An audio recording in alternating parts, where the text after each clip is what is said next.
নমস্কার, শুভ সন্ধ্যা। আজকে শনিবার 29শে অগাস্ট 2026। পাকচক্রের নতুন পথ চলা বিবেকানন্দ ঘরে ঘরের আজকে 277তম সাপ্তাহিক ধারাবাহিক বক্তৃতামালায় আপনাদের সকলকে সাদর অভ্যর্থনা আমন্ত্রণ জানিয়ে আজকে আমাদের অনুষ্ঠান শুরু করছে। আমাদের প্রথা অনুযায়ী আজকে মাসের শেষ শনিবার, তাই আজকের অনুষ্ঠানটি পুরোপুরি শ্রীমায়ের প্রতি উৎসর্গীকৃত। আর আজকে বক্তা অপরিবর্তিত, বক্তা আমাদের সেই চিরপরিচিত বিবেকানন্দ গবেষক এবং প্রখ্যাত সাংবাদিক শ্রী তরুণ গোস্বামী, যার পরিচয় নতুন করে দেওয়ার প্রয়োজন আছে বলে আমি মনে করি। আর বিষয় যেটা বললাম যে আজকের প্রথা অনুযায়ী যেহেতু শ্রীমায়ের প্রতি উৎসর্গীকৃত, যদিও শ্রীমার সঙ্গে স্বামীজিকে আমরা আলাদা করতে পারি না, তবু আজকের দিনটা স্পেসিফিক্যালি মানে প্রতি মাসের শেষ শনিবার আমরা শ্রীমায়ের জন্যই উৎসর্গীকৃত রয়েছি। সুতরাং আর অহেতুক সময় নষ্ট না করে আজকে আমাদের সেই পরিবর্তিত প্রার্থনা সঙ্গীত, যেটা গেয়েছেন আমাদেরই বাকচক্রের প্রবীণতম সদস্য শ্রী রমেশচন্দ্র বন্দ্যোপাধ্যায় কনিষ্ঠা কন্যা শ্রীমতী অনুরূপা চক্রবর্তী, তার গাওয়া সেই রবীন্দ্রসঙ্গীত শুনে আজকে আমাদের অনুষ্ঠান শুরু করছি। ভালো থাকবেন। নমস্কার।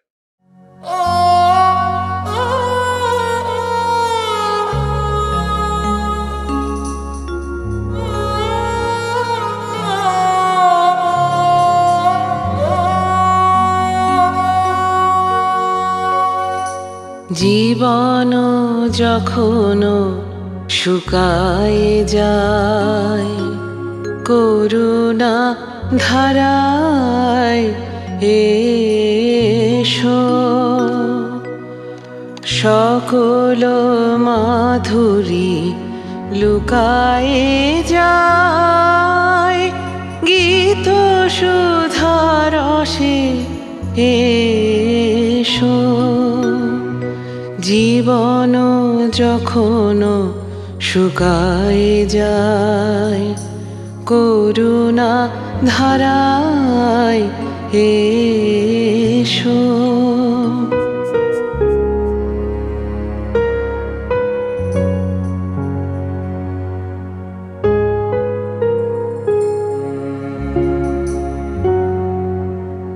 কর্ম যখন প্রবল আকার, গরজি উঠিয়া ঢাকে চারিধার।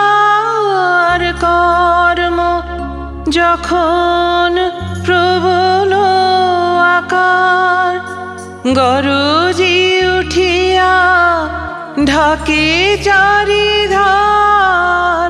হৃদয় প্রান্তে হে জীবননাথ, শান্ত চরণে এসো।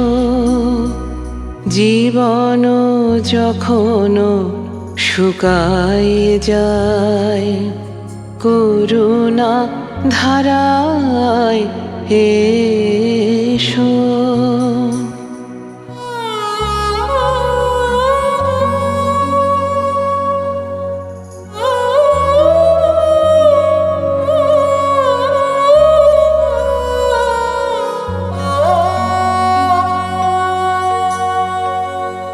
আপনারে যবে করিয়া কৃপণ, কোণে পড়ে থাকে দিনহীন মন। দুয়ার খুলিয়া হে উদারনাথ, রাজ সমারোহে এসো।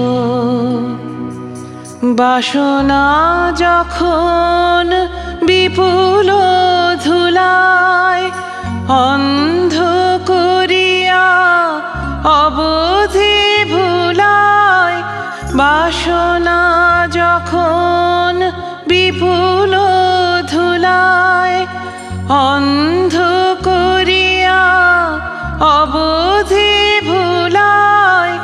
ওহে পবিত্র, ওহে অনিদ্র, রুদ্র আলোকে এসো। জীবন যখন শুকায় যায়, করুণা ধারায় এসো।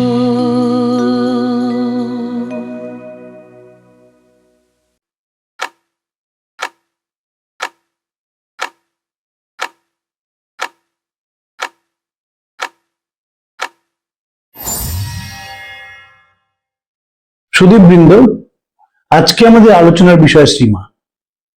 শ্রীমার ওপর অনেক ভালো ভালো বই আছে।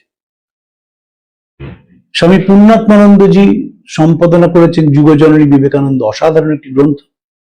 1980-র দশকে গোলপাড় থেকে বেরোয় শতরূপে সারদা। সেই প্রথম নানাভাবে মাকে দেখা হয়। সেই বইটি অত্যন্ত জনপ্রিয় হয়েছিল। স্বামী লোকেশ্বরানন্দজি সম্পাদনা করেছিলেন। দুজন সন্ন্যাসী নিরলস খেটে বইটিকে প্রকাশ করেন, স্বামী বলভদ্রানন্দজি এবং স্বামী পূর্ণাত্মানন্দজি। নিরলস খেটেছিলেন। মার সার্ধশতবর্ষে সারদা মঠ থেকে বেরোয় জন্ম জন্মান্তরের মা, সেটিও চমৎকার, পড়বার মতো বই। সম্প্রতি বই লিখেছেন প্রবুদ্ধ প্রাণা মাতাজি মার ওপর, সেটিও সুন্দর। কিন্তু আমি সবসময় গম্ভীরানন্দজির শ্রীমার ওপর বই আছে, আমি সবসময় তিনটে বইকে খুব গুরুত্ব দিই। একটি মানদা শঙ্কর দাশগুপ্তর লেখা বই শ্রীমা সারদা দেবী। মানদা শঙ্কর দাশগুপ্ত ছিলেন বিখ্যাত অর্থনীতির অধ্যাপিকা শান্তনা দাশগুপ্তর বাবা। শান্তনাদি বেথুন কলেজের অধ্যাপিকা ছিলেন। আমি শান্তনা দি বলছি, আমার মার থেকে বয়সে বড় ছিলেন। শান্তনাদি নিবেদিতা ব্রতী সংঘ বলে একটা প্রতিষ্ঠান তৈরি করেছিলেন এবং উত্তর কলকাতায় যে উদ্যানে যে নিবেদিতার মূর্তিটি বসানো আছে সেটা নিবেদিতা ব্রতী সংঘই বসায়। মানদা শঙ্কর দাশগুপ্ত মাকে দেখেছিলেন। দ্বিতীয়টি আশুতোষ মিত্রের বই। তিনি ছিলেন স্বামী ত্রিগুণাতীতানন্দজির দাদা, ভাই। তিনি মাকে দেখেছিলেন। তার বইটি অসাধারণ। এবং ব্রহ্মচারী অক্ষয় চৈতন্যের শ্রী শ্রী সারদা দেবী, এই বইটি সকলের পড়া উচিত। অক্ষয় চৈতন্য মহারাজ স্বামীজি মাকে দেখেছিলেন এবং আমার সৌভাগ্য হয়েছে, আমি এক সময় প্রত্যেক মাসে গিয়ে ওর আশ্রমে বলতাম। উত্তর 24 পরগনার গঙ্গার ওপর মহারাজের ছোট্ট আশ্রম, অগাধ পাণ্ডিত্য ছিল, তার অগাধ পাণ্ডিত্য ছিল। আমি তো মহারাজকে দেখিনি, কিন্তু মহারাজের আশ্রমে গিয়ে ওরা প্রচুর বই মহারাজের আমাকে দেন। তো আমার বাড়িতে অনেক বই আছে। সম্প্রতি সেই বই ঝাড়তে গিয়ে অক্ষয় চৈতন্য মহারাজের অনেক কটি বই আমি পেয়েছি। তার মধ্যে একটি বই শ্রী শ্রী সারদা দেবী। সেইখানের কয়েকটি ঘটনা নিয়ে আজকে আলোচনা করব মাকে নিয়ে। স্বামী যখন প্রথমবার বিদেশ থেকে ফেরেন, তখন দেশের মানুষের উন্মাদনা শেষ নেই। 19শে ফেব্রুয়ারি স্বামীজির ট্রেন যখন বজবজ থেকে শিয়ালদা এসে নামে, তখন মানুষ, যুবকেরা উৎসাহে স্বামীজির ঘোড়ার গাড়ির ঘোড়া খুলে দেন স্বামীজির আপত্তি সত্ত্বেও, এবং স্বামীজির ঘোড়ার গাড়িটিকে তারা টেনে নিয়ে শিয়ালদা স্টেশন থেকে সুরেন্দ্রনাথ কলেজ, তখন রিপন কলেজ নাম, সেটি হয়ে পশুপতি বসুর বাড়িতে যান। পশুপতি বসুর বাড়িতে বাগবাজারের দূরত্বটা কিন্তু কম নয়, তারা ঘোড়ার গাড়িতে টেনেছিলেন। স্বামীজি সেখানে গিয়ে স্বামী ব্রহ্মানন্দকে দেখেন। স্বামী ব্রহ্মানন্দ স্বামীজিকে মালা পরাতে যান। তখন স্বামীজি তাকে বলেন যে গুরুবৎ গুরুপুত্রে এসু। ব্রহ্মানন্দজি মালাটি পরিয়ে বলেন, জ্যেষ্ঠ ভ্রাতা সমপিতা। গিরিশ ঘোষের সঙ্গে স্বামীজির দেখা হয়। গিরিশ ঘোষকে দেখেই স্বামীজি বলেন, দেখো গিরিশ, তোমার ঠাকুরকে জয়রাম জয়রাম করে সাগর পার করে দিয়ে এলাম। বিনোদিনীর সঙ্গে স্বামীজির দেখা হয়। বিনোদিনীর সঙ্গে গিয়েছিলেন। সেখানে বিনোদিনীকে স্বামীজি বলেন, কিন্তু এই যে বিন্দে দুতির কথা শুনছি, একটি গান তখন ছিল, বিনোদিনী খুব সে লিখেছিলেন, অমৃতলাল বোসের লেখা। বিন্দে দুতির কথা শুনে ঘটল কি এক যন্ত্রণা, এবং বলেন, এ তো চাইনা চাইনা চাইনার তো ওজন করা ভালোবাসা। বিনোদিনীর লেখা গান। সেই গান একসময় খুব জনপ্রিয় হয়েছিল। ভালোবাসা খাঁটি সোনা, ভালোবাসায় খাদ মেশে না, ভালোবাসায় বেচা কেনা, ভরাডুবি করে আসা, আমি চাইনা চাইনা চাইনার তো ওজন করা ভালোবাসা। বিবেকানন্দ বিখ্যাত হয়েছেন আমেরিকায়। সেই খবরটি স্টেটসম্যান নিউজ অ্যান্ড নোটস খবরের কাগজকে উদ্ধৃত দেয়। নভেম্বর 1893 সাল। মহেন্দ্রনাথ সেটি পড়েন। সেই খবরের মধ্যে একটি লাইন ছিল যে বিবেকানন্দ, তিনি নরেন্দ্রনাথ, তিনি হাইকোর্টের একজন অ্যাটর্নির ছেলে, সেটা থেকেই তারা বুঝতে পারেন নরেন্দ্রনাথ এবং স্বামী বিবেকানন্দ এক মানুষ, এবং তারা উৎসাহে দেশ ফেটে পড়েছিল। নরেন্দ্রনাথ সেন ইন্ডিয়ান মিররে স্বামীজির বক্তৃতার কথা লিখতে লাগলেন।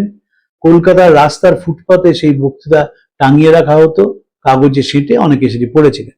সারদা মুনির কি হয়েছিল? তিনি কি স্বামীজির সাফল্যের খবর পেয়েছিলেন?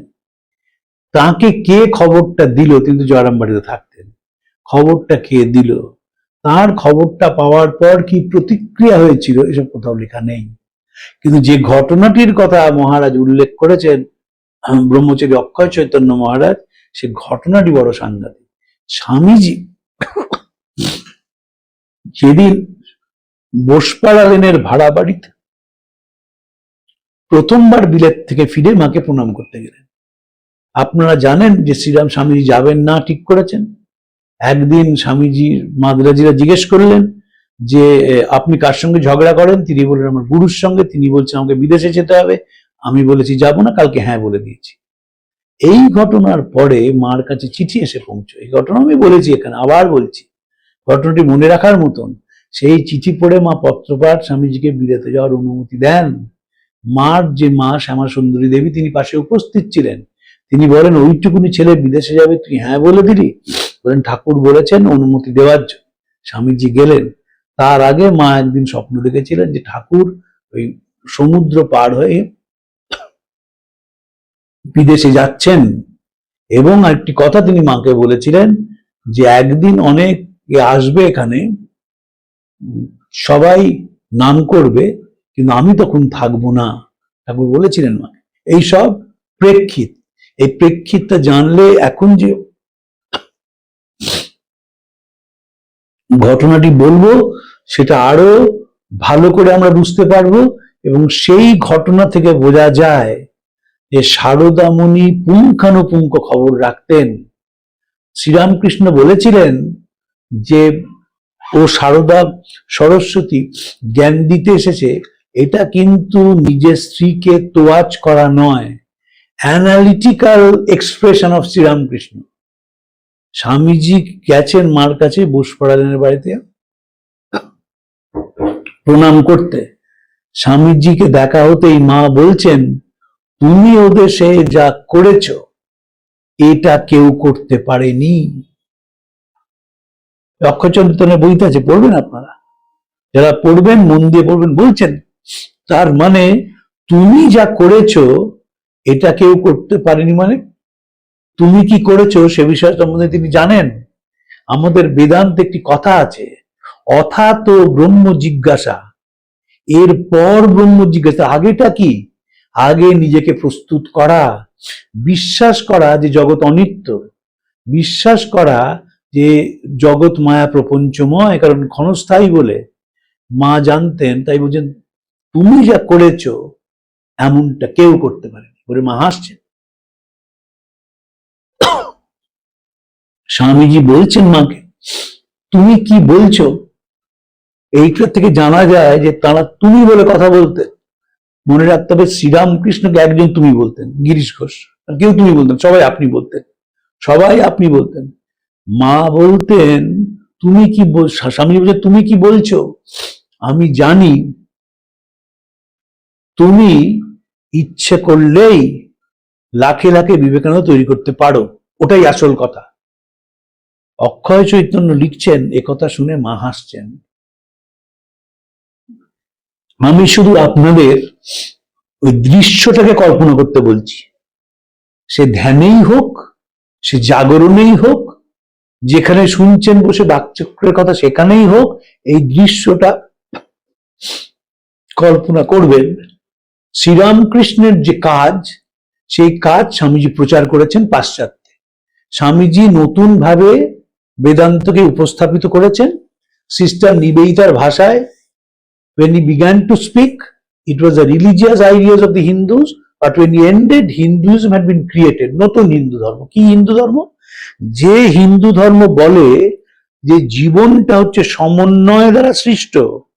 ঠাকুরের তো সেটাই কথা, যে জীবন মানেই সমন্বয়। এবং স্বামী তার শেষ বক্তৃতায় বলছেন আগামী দিনে সব ধর্মের ওপর শত বাধা সত্ত্বেও লেখা হবে বিবাদ নয় সহায়তা, বিনাশ নয় পরস্পরের ভাবগ্রহণ, মতবিরোধ নয় ঐকতান্য শান্তি। একেবারে শ্রীরামকৃষ্ণকে প্রচার করেছেন।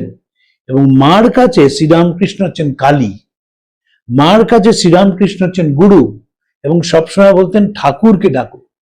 যখন শরীর চলে গেল তিনি বললেন আমার কালী কোথায় গেল, মানে infinity. Sri Ramakrishna was a symbol of infinity to মা, ইনফিনিটি, অনন্ত। অনন্ত কালী, অনন্ত বলেই তার কোনো পরনে পোশাক নেই, তার গায়ের রং কালো, চোখটা জ্বলছে। ইনফিনিটি মানে টাইম, টাইম রেকর্ডার। আমরা তো যে কাজ করি সেটা সময় দেখে, সময় ঘড়ি নিয়ে বসে আছে, সময়ের বাইরে কেউ নয়। আপনি নিজেকেও ফাঁকি দিতে পারেন না, সবাইকে ফাঁকি দিতে পারেন।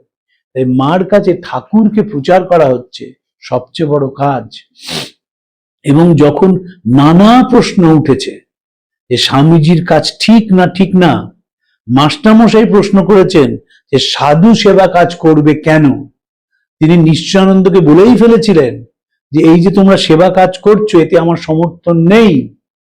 তখন নিশ্চয়ানন্দ বলেন কি করবো বলুন, আমি স্বামীজির গোলাম, স্বামী যেমন বলেন আমি তেমন করি। মা কিন্তু এই প্রশ্ন তোলেননি।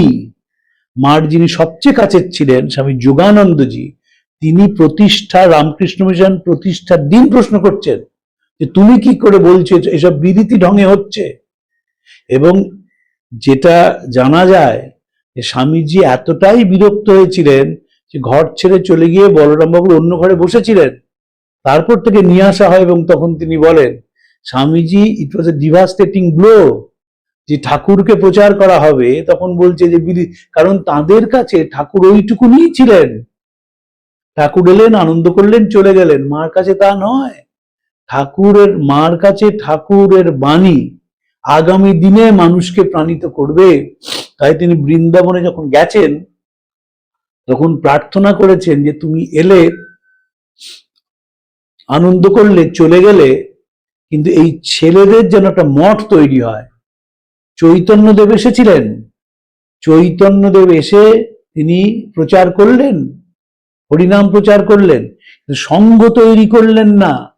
ফলে কি হলো, তার যে বিরাট দর্শন সেই দর্শনটি হারিয়ে গেল। কিন্তু যেহেতু রামকৃষ্ণ মিশন প্রতিষ্ঠা করা হলো এবং ঠাকুরের সেই সমন্বয়ের বার্তা ছড়িয়ে দেওয়া হলো পৃথিবীতে, সেই সমন্বয়ের বার্তা এখনো মানুষকে প্রাণিত করছে। তো সারদা মা সেটি জানতেন, তাই বলছেন তুমি যা করেছো এ কখনো কেউ করেনি। স্বামীজি বলছেন কি বলছো, আমি জানি তুমি লাখে লাখে বিবেকানন্দ, ইচ্ছে হলে লাখে লাখে বিবেকানন্দ তৈরি করতে পারো, এটাই আসল কথা। মা শুনে হাসছেন। এই স্বামীজি এবং মার, পিতা আর মার, মাতার সন্তানের সম্পর্ক বয়সে তো স্বামী থেকে 9 বছরের মাত্র বড়। 1854 সালে মা জন্মেছিলেন, স্বামীজি 1863, 9 বছরের বড়। এমন ব্যক্তিত্ব তার, মাকে ঘিরেই স্বামীজির জীবন। স্বামীজি চিঠিতে লিখছেন স্বামী শিবানন্দকে, আগে মাও তার মেয়েরা, ঠাকুর যান ক্ষতি নেই কিন্তু মা গেলে সর্বনাশ। কেন বলছেন তিনি? কারণ মা হচ্ছেন এই অঙ্কুরিত রামকৃষ্ণ মিশনকে নেতৃত্ব দেবেন আগামী দিনগুলোয়। এবং দেখা যায় স্বামীজির অবর্তমানে মাই নেতৃত্ব দিয়েছেন এবং স্বামীজির সব কাজকে তিনি সমর্থন করেছেন। নিবেদিতারা যখন এসেছেন, নিবেদিতা, ওলি সারাবুল এবং জোসেফিন ম্যাকলাউড, আজকের দিনে মনে হয় যে কি আছে, 3 জন মেম সাহেব তো এলেন, 3 জন মেম সাহেব দলবদ্ধভাবে একজন হিন্দু ব্রাহ্মণের বিধবার কাছে যাচ্ছেন। স্বামীজির শঙ্কা ছিল যে মা যদি দরজা বন্ধ করে দেন কি হবে, কারণ তিনি বিদেশে ভারতবর্ষের নারীর উদারতার কথা বলেছেন এবং যদি দরজা সেদিন বন্ধ করে দিতেন তাহলে এই যে মেম সাহেবরা এসেছিলেন এরা দেশে গিয়ে বলতেন যে স্বামী যা বলেছেন সেটি ঠিক নয়। মা শুধু এদের গ্রহণ করেননি, এদের সঙ্গে খাবার খেয়েছিলেন। স্বামীজি অসাধারণ একটি চিঠি লেখেন স্বামী রামকৃষ্ণানন্দজিকে, তিনি তখন মাদ্রাজে। সেই চিঠিতে বলেন তুমি জানো মায়েদের সঙ্গে খাবার খেয়েছেন। নিবেদিতার কাছে সেটি ডে অফ ডেজ, শ্রেষ্ঠ দিন জীবনের। মাকে যেদিন দেখছেন, মার কেউ কারোর ভাষা জানে না এবং মা তার সঙ্গে কথা বলছেন, খাবার খাচ্ছেন এবং বলছেন যে মার্গারেট এলিজাবেথ নোবেল। নিবেদিতার নাম জিজ্ঞেস করেন, অত বড় নাম মা উচ্চারণ করতে পারবেন না। তাই বলা হলো, mother will not be able to utter such a big name, she will call you খুকি। নিবেদিতাকে মা খুকি বলেই ডেকেছেন। একটি চিঠি পাওয়া যায়, সেই চিঠিতে নিবেদিতা বাংলায় খুকি সই করেছেন। সেই চিঠির বিষয়বস্তু ছিল, অলি সারাবুল হাসপাতালে আছেন, নিবেদিতা রোববার দিন দেখতে গেছেন, চারদিকে নিস্তব্ধতা, রোববার দিন চার্চে যাওয়ার দিন, তখন তার শারদামার কথা মনে হয়েছে। শারদামার যে ধৈর্য, স্থৈর্য, পবিত্রতা, নিস্তব্ধতা, তার কথা নিয়ে সেই চিঠিটা তিনি লিখেছেন এবং তলায় লিখছেন খুকি। স্বামীজির যে কাজ, সেই কাজের প্রত্যেকটি কাজকে শারদামা সমর্থন করেছিলেন। যে সেবা কাজ, সাধুরা সেবা করছে। এখন তো যখন আমরা অ্যানুয়াল রিপোর্ট পাই, তখন দেখি 1180 কোটি টাকা খরচ হয়েছে 2024 বছর। মা সেটাকে সমর্থন করেছে। মনে রাখতে হবে, সন্ন্যাসী তো, সন্ন্যাসী তারা গিয়ে রাস্তা ঝাঁটাচ্ছেন, মানুষের মলমূত্র পরিষ্কার করতেন, অত সোজা নয়। তখনকার সমাজটাকে ভাবতে হবে। যখন প্লেগ হলো উত্তর কলকাতায়, মা তো তখন বেঁচে, উত্তর কলকাতায় প্লেগ হচ্ছে, সেখানে গিয়ে সবাই সেবা কাজে নেমে পড়লেন। স্বামী নিত্যানন্দ, স্বামী সদানন্দ, স্বামী শিবানন্দ এবং নিবেদিতা। এখনকার দিনে ভাবলে মনে হয় এটা আর এমন কি, তখনকার দিনে খুব কঠিন কাজ। একজন মেম সাহেব, তিনি গাউন পরে রাস্তা ঝাঁটাচ্ছেন, স্বপ্নে কল্পনা করতে পারেন? এবং কাদের মধ্যে কাজ করছেন? উত্তর কলকাতার বড় লোকদের মধ্যে না, বস্তিগুলোর মধ্যে। উত্তর কলকাতার যেখানে নিবেদিতা থাকতেন, তার চারপাশে বস্তি ছিল। তখন রাস্তা এত পাকা রাস্তা নয়, সেখানে রাস্তা ঝাঁটাচ্ছেন, পরিষ্কার করছেন ঘরদোর এবং বস্তির মধ্যে গিয়ে কাজ করছেন। মা নীরবে সমর্থন করেছেন। সবসময় কিন্তু সমর্থনটা সশব্দে করতে হয় না। স্বামী নিশ্চয়ানন্দ অসাধারণ কথা বলেছিলেন মাস্টার মশাইকে, এই মহেন্দ্রনাথ দত্তকে। মহেন্দ্রনাথ দত্তকে তিনি বলেছিলেন, দুভাবে গুরুকে সেবা করা যায়। এক, গুরুর যন্ত্রণায় কাঁদলাম, গুরুকে খুব ভক্তি করি, গুরুর যন্ত্রণায় কাঁদলাম, গুরু কষ্ট পাচ্ছে, মন তছনছ হয়ে গেল। আরেকটি হচ্ছে, গুরুকে কিছুই বললাম না, তার প্রদর্শিত পথ অনুসরণ করে গেলাম নীরবে। তো মা সেই নীরবে সমর্থন জানিয়েছেন। এবং সবসময় মনে রাখতে হবে, silent support is the best support. যদি পান থেকে চুন খসেছে তো সঙ্গে সঙ্গে মা স্বামীজিকে সতর্কিত করেছে। যখন স্বামীজি খবর পেলেন যে দেশে দুর্ভিক্ষ হয়েছে, তিনি মঠ বিক্রি করে দেবেন ঠিক করলেন। মা কি বললেন? না, পারো না, বললেন আমরা গাছতলায় থাকি, আমরা সন্ন্যাসী, আমাদের কাছে কি, বেঁচে দেবো মঠ। মা বলেন, তুমি পারো না, কারণ তুমি এটা ওচি তৈরি করেছো। মা ওচি কি জানতেন? মনে রাখতে হবে, মার প্র্যাকটিক্যাল উইজডম ইজ আনকোয়েশ্চেনড। তিনি জানতেন যে ওচি মানে ট্রাস্ট করে ফেলেছেন, স্বামীজির মঠ নয়। ফলে ট্রাস্ট প্রপার্টি ওইভাবে বিক্রি করা যায় না। যখন কারমাইকাল ওই রকম করে রামকৃষ্ণ মিশনকে বন্ধ করে দেওয়ার কথা বললেন 1916 সালে, তখন শারদানন্দজির বাজ ভেঙে পড়লো মাথায়। মিশন বন্ধ হয়ে যায়। মা কি বললেন? তুমি একবার নিজে গিয়ে কথা বলো। যদি আপনি এখনকার ম্যানেজমেন্টের প্রসঙ্গে যান, শরীর চলে গেছে তার স্বামী জিতাত্মানন্দজি, তিনি ম্যানেজমেন্ট নিয়ে খুব কথা বলতেন। মার ম্যানেজমেন্টটা ভাবুন, তিনি শারদানন্দজিকে বললেন তুমি নিজে গিয়ে একবার কথা বলো। এখনকার ম্যানেজমেন্টের সবচেয়ে বড় কথা হচ্ছে, face to face interaction is the best interaction. এখন তো ভার্চুয়াল ওয়ার্ল্ডের জগৎ, মিটিং হবে ভার্চুয়াল মিটিং, ক্লাস হবে অনলাইন ক্লাস। তবুও যদি ফেস টু ফেস কেউ বসে, যদি সামনাসামনি দুজন, শারদানন্দজি তাই করেছিলেন, সামনাসামনি বসলেন এবং গোটা ব্রিটিশ অ্যাডমিনিস্ট্রেশনে একটি মাত্র চিঠি পাওয়া যায় যে কারমাইকেল নিজের ভুল স্বীকার করে আরেকটি কথা বললেন যে, এবং বললেন যে না, রামকৃষ্ণ মিশন সেবা কাজ করে বেড়াচ্ছে, এদের কাজ হচ্ছে মানুষের ভেতরে আত্মার উদ্বোধন করা, এবং বলে নিজের ক্ষমা করলেন, মা বললেন বলে। তাই জন্য বিবেকানন্দকে যখন মা দেখছেন, হাসছেন, যখন স্বামীজি বলছেন যে কথা, স্বামীজি ঠাকুরকেও বলেছেন, তিনি লাখে লাখে বিবেকানন্দ তৈরি করতে পারতেন, মাকেও বলছেন সে কথা। স্বামী তুরীয়ানন্দজির একটি অসাধারণ স্মৃতি কথা আছে। স্বামীজি মার সঙ্গে দেখা করতে যাবেন, গঙ্গায় জল খাচ্ছেন। তুরীয়ানন্দজি বলছেন, কি করছো, এই ঘোলা জল খাচ্ছ, ঠান্ডা লেগে যাবে, সর্দি হবে তোমার। স্বামীজি সর্দি লাগার ধাত ছিল। স্বামীজি বলছেন তুরীয়ানন্দজিকে, এই হরি ভাই মার সঙ্গে দেখা করতে যাচ্ছি, এই কথা ভাবি যে মনে যেন কোনো অপবিত্রতা না থাকে, তাই জন্যে গঙ্গা জল খেয়ে যাচ্ছে। স্বামীজি তো এরকম লোক নন। স্বামীজি ঠাকুরের সঙ্গে ঝগড়া করতেন।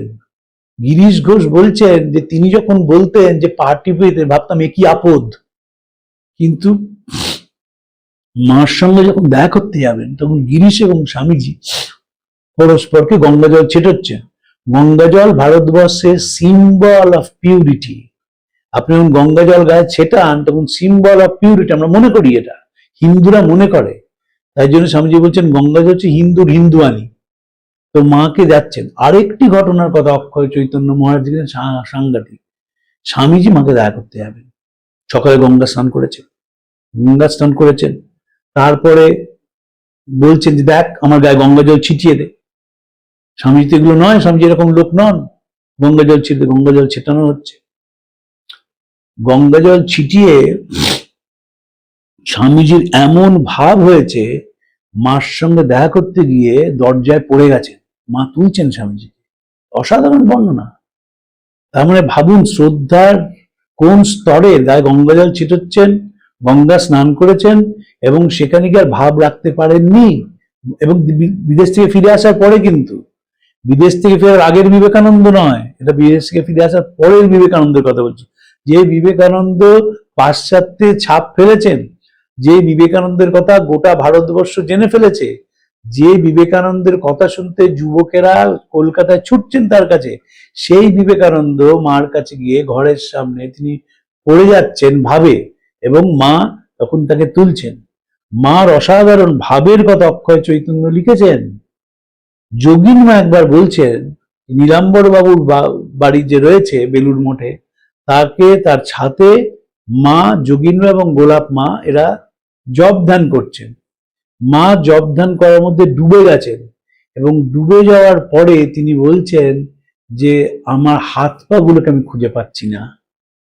স্বামীজি আমেরিকায় হয়েছে একদিন, বক্তৃতা করতে যাবেন, পাগড়ি বাঁধছেন আয়নার সামনে, খুঁজে পাচ্ছেন না নিজেকে, একেবারে নিজে তখন হারিয়ে গেছেন, নিজের মধ্যে এমন ভাবে ডুবে গেছেন, আর শরীরের কোনো ফর্মের এক্সিস্টেন্স নেই, নির্বিকল্প সমাধি, শরীরটা চলে গেছে। খুঁজছেন যে আমার মুখটা কোথায়। মা সেরম বলছেন। অক্ষয় চৈতন্য লিখছেন, দক্ষিণেশ্বরে কেউ একজন বাঁশি বাজাতো রাত্রে, মার সে বাঁশি শুনেই সমাধিস্থ হয়ে যেতেন। সমাধির সংজ্ঞা দিয়েছিলেন উইলিয়াম হেস্টি, যে মনের পবিত্রতা হলে এই অবস্থা প্রাপ্ত হয়। শ্রীরামকৃষ্ণের এই অবস্থা আমি দেখেছি, তোমরা যাও, তোমরা গিয়ে দেখো। এটা তিনি বর্ণনা দিলেন, ছাত্রদের মধ্যে সবাই শুনলো। নরেন্দ্রনাথ দেখতে গেলে অন্য কথা, ঠাকুরের চৈতন্য লীলা দেখতে যাওয়া মনে রাখবে। সেখানে তিনি দেখছেন যে নিমাই গান গাইছে, আমি ভবে একা তাও হে দেখা, প্রাণসখা রাখো পায়, হরি মন বোঝায় লুকালে কোথায়। তিনি সমাধিস্থ হয়ে যাচ্ছেন। কি বলছেন? আমার নকল আতা দেখলে আসল আতার উদ্দীপন হয়। কেউ একজন বাঁশি বাজাচ্ছেন, মার মন চলে গেছে বৃন্দাবনে, এবং সেই মন চলে গিয়ে তিনি সমাধির মধ্যে ডুবে আছেন শুধু একটি বাঁশি শুনে।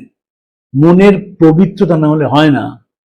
অক্ষয় কুমার দত্ত একবার জিজ্ঞেস করেছিলেন শারদানন্দজিকে যে আপনারা তো তাঁকেও দেখেছেন, অক্ষয় কুমার দত্ত, অশ্বিনী কুমার দত্ত যেহেতু দেখেছিলেন ঠাকুরকে, তাই বলছেন যে আপনারা তাঁকেও দেখেছেন, মাকেও দেখছেন, তফাৎটা কি দুজনে?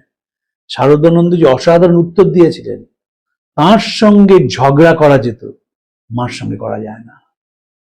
তার সঙ্গে ঝগড়া করতেন সকলে, তরুণরা যেতেন, তার সব কথা মানতেন না, তিনি তার সঙ্গে ইয়ার্কি ঠাট্টা ফাজলিমি করতেন, বন্ধুর মতো মিশতেন শ্রীরামকৃষ্ণ, কিন্তু মার সঙ্গে করা যায় না। স্বামী প্রেমানন্দজি মার সঙ্গে সম্বন্ধে অসাধারণ মন্তব্য করেছেন। কয়েকজন ভক্ত তারা জয়রামবাটি গিয়েছিলেন, সেই জয়রামবাটি তারা গিয়ে দেখলেন মা সেখানে ঘুঁটে দিচ্ছেন, মা কুটনো করছেন, মা রান্না করছেন, মা পরিবেশন করছেন, মা ঘরকন্যা সব করছেন, মানে উঠোনটাও ঝাঁট দিচ্ছেন।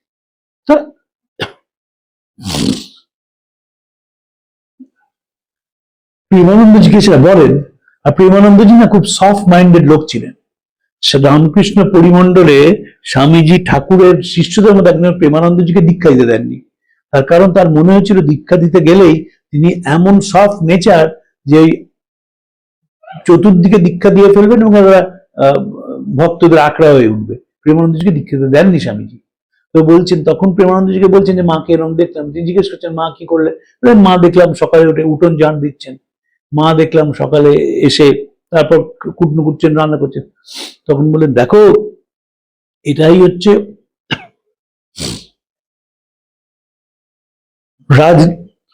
রাজরাজেশ্বরীর বৈশিষ্ট্য। তিনি রাজরাজেশ্বরী, কিন্তু সকলের জন্য তিনি ঘরকন্যার কাজ করছেন, এমন ভাবে কাজ করছেন যেন উনি তাদেরই একজন। ঠাকুর মাকে বলেছেন কলকাতার মানুষেরা পোকার মতো কিলবিল করে বেড়াচ্ছে, তুমি তাদের দেখো। তিনি নিজে কিন্তু দেখেননি। ঠাকুর ওয়াজ ভেরি সিলেক্টিভ। ঠাকুর কিন্তু সকলের সামনে হরিকথা বলতেন না। ঠাকুর কিন্তু যারা আধার নয় তাদের সামনে কোনো কথা বলতেন না। কিন্তু মা সকলের জন্য কথা বলতেন, সকলের জন্য ভাবতেন, এবং তাই জন্য আটপৌরে জীবনের পরাকাষ্ঠা হচ্ছেন মা। রাজরাজেশ্বরী তিনি তার সিংহাসন ছেড়ে সাধারণ মানুষের মতো রয়েছেন। ভাগবতে আছে যে অবতারের কেমন অবস্থা, অনুগ্রহায় ভক্তানাং মানুষিং তনুমাশ্রিতম ভজতে তাদৃশী ক্রীড়া ইয়াত শ্রুত্বা তৎপরভাবে, যাতে তারা সাধারণ মানুষের মতন আচরণ করেন, যাতে তাদের দেখে অনন্তের ধারণা করা যায়। সাধারণ মানুষের একজন ছিলেন মা। এবং বারবার তার সম্বন্ধে যখন বলা হচ্ছে তখন ওই স্বামীজির কথাই হচ্ছে আসল কথা। তুমি চাইলেই লাখে লাখে বিবেকানন্দ তৈরি করতে পারতে। এবং স্বামীজির গোটা জীবন মার জন্য মনে রাখতে হবে। তিনি এমন নিজের গর্ভধারণের কথা বলেছেন, আমরা সেই চিঠি পড়েছি। ইচ্ছে হয় ঠাকুমা, দিদিমা এবং মার জন্য একটা ব্যবস্থা করি। বিলেত থেকে বারবার চিঠি লিখছেন, একটা জমি কেনার ব্যবস্থা করো, মার একটা কিছু দরকার, মার জন্য আগে একটা বাড়ি বানাও। স্বামীজি সে বাড়ি দেখে যেতে পারেননি। স্বামীজির দেহত্যাগের বেশ কয়েক বছর পর স্বামী শারদানন্দজি উদ্বোধনে মায়ের পাকাপাকি থাকার ব্যবস্থা করেন। কিন্তু বিলেত থেকে যেদিন এলেন স্বামীজি, তারপরে যখন মার কাছে দেখা করতে গেলেন, এই ঘটনাটি কিন্তু অত্যন্ত গুরুত্বপূর্ণ বলে মনে হয়। কারণ দুজনে সামনাসামনি রয়েছেন, হাসছেন, এবং স্বামীজি মাকে তুমি বলে কথা বলছেন, এটি আমরা জানতাম না। একদম নিজের মার মতোই তিনি দেখতেন। ঠাকুরকে আপনি বলতেন। আগেকার দিনে যেমন পিতৃদেবকে আপনি বলাই ছিল পরিবারের রীতি, বহু পরিবার পিতৃদেবকে আপনি বলতেন, মাকে তুমি বলতেন। মার সঙ্গে ঠাকুরের যারা সন্তান ছিলেন তাদের সেই রকম সম্পর্ক ছিল। ঠাকুর মাকে নির্দেশ দিতেন যে ছোলার ডাল নরেনের জন্য। একদিন তিনি খেয়েছেন, খাওয়ার পর তিনি ঠাকুরকে বললেন কেমন খেলে? বললেন এটা এখনো ঝাল কিছু নেই। তাই তিনি মাকে পরে বলেছিলেন নরেন আসবে, একটু মশলা দিয়ে রান্না করো। স্বামীজি উত্তর কলকাতার ছেলে ছিলেন, উত্তর কলকাতায় বড় হয়েছেন, খুব ঝাল খেতে ভালোবাসতেন। লঙ্কায় পরাকাষ্ঠা ছিলেন স্বামীজি। মা সেইভাবে রেঁধে দিতেন। এবং মা, স্বামীজি যখন থাকবেন না তখন মাই নেতৃত্ব দিয়েছিলেন। যখন বিপ্লবীরা এসেছেন কিভাবে মা তাদের আগলে নিয়েছিলেন, সেদিন আমি পরে আলোচনা করব। আজকে এই অবধি রইল। মার একটি নতুন তথ্য আপনাদের দিলাম। স্বামীর সঙ্গে মার সাক্ষাৎকার বিদেশ থেকে আসার পর, সেই কথাটি বললাম, প্রেমানন্দজির কথা। রাজরাজেশ্বরী সব ছেড়ে দিয়ে তিনি আটপৌরে জীবন যাপন করছেন। মার বৈশিষ্ট্য হচ্ছে আটপৌরে জীবন যাপন করা। তাই উত্তর কলকাতায় যারা সাধারণ মানুষ ছিলেন তারা মার কাছে গিয়ে নিশ্চিন্ত বোধ করেছেন, মার কাছে গিয়ে ঠাকুরের কথা শুনেছেন এবং মনগুলোকে পাল্টিয়ে আস্তে আস্তে ঈশ্বরমুখী করেছেন। আজকে এই অবধি রইল। পরের দিন আরেকটি বিষয় নিয়ে আলোচনা করব। প্রাণারাম প্রাণারাম প্রাণা